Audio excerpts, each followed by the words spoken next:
우리에게 주시는 하나님의 말씀은 에스겔서 37장 7절에서 14절까지의 말씀입니다. 에스겔 37장 7절에서 14절까지의 말씀, 제가 대표해서 봉독하도록 하겠습니다. 7절부터 읽도록 하겠습니다. 이에 내가 명령을 따라 대언하니 대언할 때에 소리가 나고 움직이며 이 뼈 저 뼈가 들어맞아 뼈들이 서로 연결되더라. 내가 또 보니 그 뼈에 힘줄이 생기고 살이 오르며 그 위에 가죽이 덮이나 그 속에 생기는 없더라. 또 내게 이르시되 인자야 너는 생기를 향하여 대언하라. 생기에게 대언하여 이르기를 주 여호와께서 이같이 말씀하시기를 생기야 사방에서부터 와서 이 죽음을 당한 자에게 불어서 살아나게 하라 하셨다 하라. 이에 내가 그 명령대로 대언하였더니 생기가 그들에게 들어가매 그들이 곧 살아나서 일어나 서는데 극히 큰 군대더라. 또 내게 이르시되 인자야 이 뼈들은 이스라엘 온 족속이라. 그들이 이르기를 우리의 뼈들이 말랐고 우리의 소망이 없어졌으니 우리는 다 멸절되었다 하느니라. 그러므로 너는 대언하여 그들에게 이르기를 주 여호와께서 이같이 말씀하시기를 내 백성들아 내가 너희 무덤을 열고 너희로 거기에서 나오게 하고 이스라엘 땅으로 들어가게 하리라. 내 백성들아 내가 너희 무덤을 열고 너희로 거기에서 나오게 한즉 너희는 내가 여호와인 줄을 알리라. 내가 또 내 영을 너희 속에 두어 너희가 살아나게 하고 내가 또 너희를 너희 고국 땅에 두리니 나 여호와가 이 일을 말하고 이룬 줄을 너희가 알리라. 여호와의 말씀이니라. 아멘. 혹시 여러분 조용한 사직이라는 말을 들어보셨습니까? 저도 며칠 전 기사로 알게 된 단어인데요.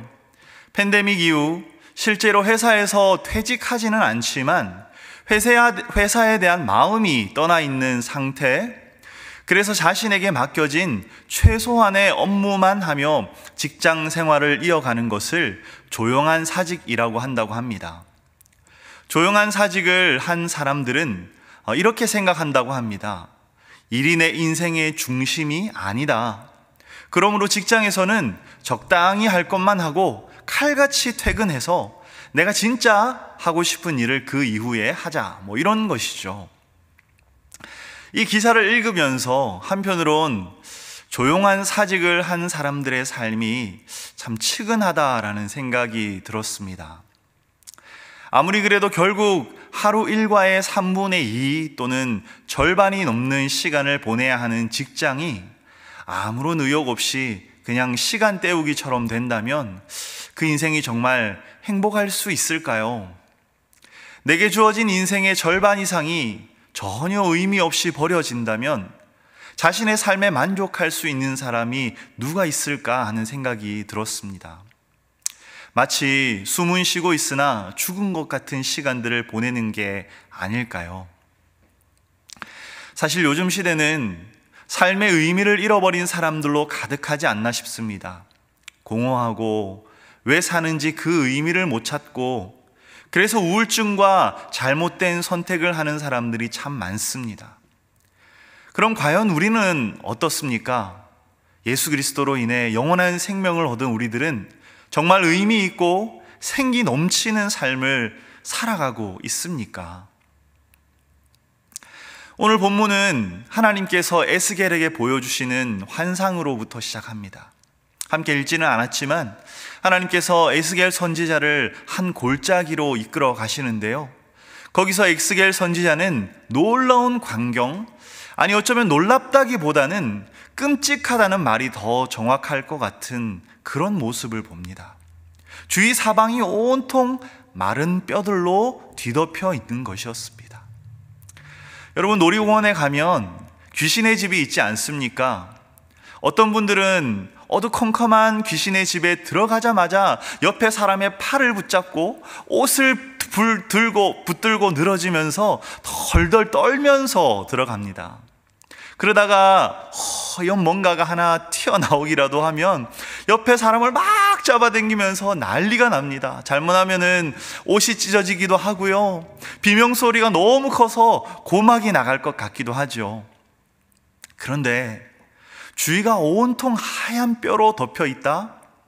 심장이 약하신 분들은 아마 까무러칠지도 모르겠습니다.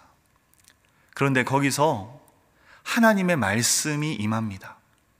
이 메마른 뼈들에 생기를 불어 넣으셔서 이 뼈들이 살아나게 할 것이다. 그러니 에스겔, 네가 이 뼈들이 살아나도록 나의 말을 대언하거라. 그리고 에스겔이 하나님의 말씀대로 이 뼈들에게 명령하자 정말로 이 뼈들이 들썩이며 일어나기 시작합니다. 우리 오늘 본문 7절 말씀을 다시 한번 읽어보실까요? 7절 말씀입니다. 이에 내가 명령을 따라 대언하니 대언할 때에 소리가 나고 움직이며 이 뼈 저 뼈가 들어맞아 뼈들이 서로 연결되더라. 아멘. 이 뼈와 저 뼈가 서로 연결되기 시작하며 거기에 힘줄이 생기고 살이 오르기 시작합니다. 급기야 살 위로 피부까지 생겨나는 것이었습니다. 얼마나 놀라운 광경이었을까요? 그런데 이 뼈들이 사람의 외형은 갖추기 시작했지만 아직도 부족한 게 있었습니다. 생명력, 생기가 없는 것이었습니다. 그래서 하나님께서 다시 말씀하십니다. 이번에는 우리 9절 말씀을 읽어보도록 하겠습니다. 함께 읽겠습니다. 또 내게 이르시되 인자야 너는 생기를 향하여 대언하라. 생기에게 대언하여 이르기를 주 여호와께서 이같이 말씀하시기를 생기야 사방에서부터 와서 이 죽음을 당한 자들에게 불어서 살아나게 하라 하셨다 하라. 아멘. 여러분, 창세기 2장 7절의 말씀이 떠오르지 않으십니까? 하나님이 땅의 흙으로 사람을 지으시고 생기를 그 코에 불어 넣으시니 사람이 생명이 되니라. 그제서야 이 뼈들이 생기를 얻어 완전히 살아나는데 에스겔이 보기에 그 모습이 얼마나 장관이었는지 마치 지극히 큰 군대와 같이 보였다고 성경은 기록하고 있습니다. 여러분, 에스겔이 본 이 환상이 무엇을 의미하는지 감이 오십니까? 이 메마른 뼈들은 바벨론의 멸망당해 포로 생활을 하고 있는 이스라엘 민족을 상징하고 있습니다. 나라가 완전히 망했습니다. 백성들이 포로로 끌려와서 짐승 같은 노예 생활을 하면서 근근히 살아가고 있었습니다. 강대국의 압제 아래 다시 이스라엘 나라를 회복할 가능성이 전혀 보이지 않았습니다. 모든 희망이 사라지고 무서운 현실 앞에 좌절한 이스라엘 민족의 상태, 그것이 바로 메마른 뼈 무더기의 모습이었습니다. 그런데 하나님께서 이 놀라운 환상을 보여주십니다. 말라 비틀어진 뼈들이 서로 연결되고 힘줄이 생기고 살이 붙고 피부가 돋아나고 하나님께서 생기를 불어넣으시니 생명으로 다시 살아나 지극히 큰 하나님의 군대를 이루었습니다.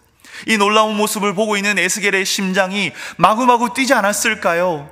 여러분, 혹시 이 말씀을 읽으면서 우리의 가슴도 조금씩 흥분되는 것이 느껴지지 않으십니까?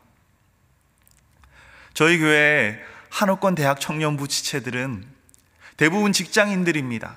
대학을 졸업하고 각자 직장 생활을 하면서 경제적으로는 큰 어려움이 없어 보이죠. 그리고 어르신들의 가장 아픈 손가락이죠. 영어도 다들 어느 정도씩은 곧잘합니다. 별로 부족한 게 없어 보이죠. 하지만 이들에게도 여전히 절실히 필요한 것이 있습니다. 그것은 바로 삶의 의미입니다. 자신들이 바른 길로 가고 있는지, 또 그냥 매일매일 살기 위해서 사는 것이 아니라 진짜 내 인생을 가치 있게 만들어주는 무언가가 있는지, 바로 이것이 중요한 것이죠.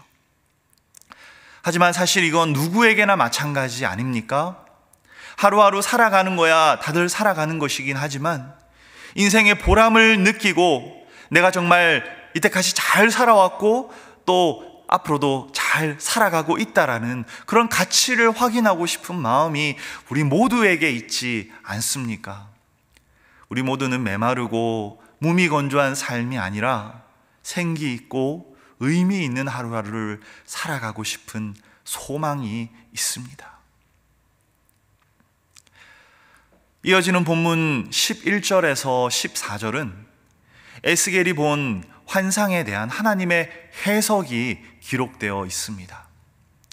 그리고 우리는 여기서 어떻게 메마른 뼈와 같은 이스라엘 민족이 생기로 가득한 큰 군대로 변화될 수 있었는지를 발견할 수 있죠. 우리 먼저 12절 말씀을 다시 한번 읽어보도록 하겠습니다. 12절 말씀입니다. 그러므로 너는 대언하여 그들에게 이르기를 주 여호와께서 이같이 말씀하시기를 내 백성들아 내가 너희 무덤을 열고 너희로 거기에서 나오게 하고 이스라엘 땅으로 들어가게 하리라. 아멘. 하나님께서 이스라엘을 다시 일으키시기 위해 먼저 무엇을 하십니까? 주 여호와께서 이같이 말씀하시기를. 하나님의 말씀이 임할 때 죽은 자들이 무덤에서부터 살아나오고 메마른 뼈들이 연합하여 힘줄과 살과 피부가 생겨난 것입니다. 그렇습니다, 여러분. 우리가 진짜 뛰는 가슴으로 살아가기 위해서는 하나님의 말씀이 필요합니다. 제가 지난주에 김지선 자매라는 바이올리니스트의 간증을 우연히 듣게 되었는데요.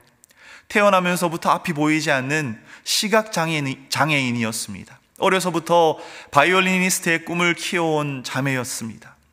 하지만 안 그래도 경쟁이 치열한 한국인데 그 중에서도 음악하시는 분들의 경쟁은 더더욱 치열했다고 합니다. 이제 대학 입시를 준비하며 매일 연습을 거듭하고 있는데 갑자기 슬럼프가 찾아왔습니다. 아무래도 치열한 경쟁을 뚫어야 한다는 부담감이 너무도 컸고 실력 있는 사람들 틈바구니에서 시각장애인으로서 가지는 약점, 핸디캡도 마음을 더욱 무겁게 했겠죠. 주위에서 이런저런 말로 위로는 해주는데 전혀 도움이 되지 않았습니다. 그러다가 결국 지금 자신이 의지할 수 있는 분은 하나님 한 분밖에 없다는 생각에 지푸라기라도 잡는 심정으로 큐티를 해야겠다는 마음이 들었습니다. 그래서 학교를 가기 전 평소보다 2시간 일찍 새벽 5시에 일어나 큐티를 시작했습니다. 어떤 일이 일어났을 것 같습니까? 새벽을 깨워 말씀을 가까이 하기 시작하면 뭔가 엄청난 은혜가 임하거나 마법처럼 뭔가 뿅 하고 변화가 일어나지 않을까 싶은데 특별한 게 없었다고 합니다. 그런데 지선 자매의 표현을 따르자면 정말 천천히 자신의 마음과 생각을 하나님께서 만지시는 것이 느껴졌다고 합니다. 자신보다 실력이 더 좋은 친구들에 대한 비교의식, 장애인에 대한 주위의 냉혹한 시선과 말투, 마음속에 자꾸 자라나던 좌절감이 천천히 사라지기 시작했습니다. 그러면서 하나님께서 주신 말씀이 있었는데 여러분들도 잘 아시고 또 좋아하시는 시편 23편의 말씀이었습니다. 여호와는 나의 목자시니 내게 부족함이 없으리로다. 이 말씀을 읽는데 이런 생각이 들었다고 합니다. 아, 나는 정말 굉장히 큰 것을 얻은 존재구나. 다른 사람들은 자신의 성공과 명예와 돈을 자랑할 수 있지만 나는 하나님이 내 주인이 되어주신 그게 내 아주 큰 자랑거리겠구나. 하나님이 각자에게 주신 은사가 다 다른데 비교할 필요가 없구나. 내 삶의 주인은 내가 아니라 하나님이시구나. 이런 생각이 들면서 그 마음에 진정한 위로와 힘을 얻게 되었다고 합니다. 오늘 본문 13절은 이렇게 이야기합니다. 내 백성들아, 내가 너희 무덤을 열고 너희로 거기에서 나오게 한즉 너희는 내가 여호와인 줄을 알리라. 아멘. 너희는 내가 여호와인 줄을 알리라. 여러분, 우리가 왜 이토록 말씀을 읽어야 합니까? 왜 우리에게 말씀이 꼭 필요하지요? 하나님의 말씀이 임할 때 우리의 영혼과 마음이 살아나고 더 나아가 너희는 내가 여호와인 줄을 알리라. 여호와 하나님을 더 온전히 알아갈 수 있기 때문입니다.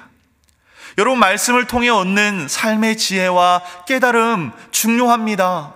하지만 그보다 더 중요한 것은 말씀을 통해 주님께서 우리 안에 살아계심을, 또한 우리와 함께 하심을 더 분명히 알 수 있기 때문입니다.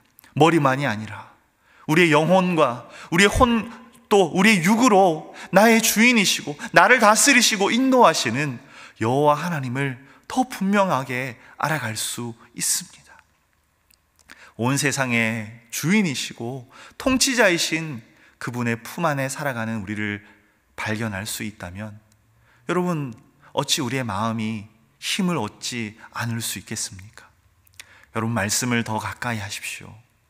말씀을 통해 하나님이 누구신지, 그분이 나를 얼마나 사랑하시고 또 그분이 나를 어떻게 돌보시고 인도하시는지, 여러분, 그것을 깨달아 아실 수 있길 바랍니다.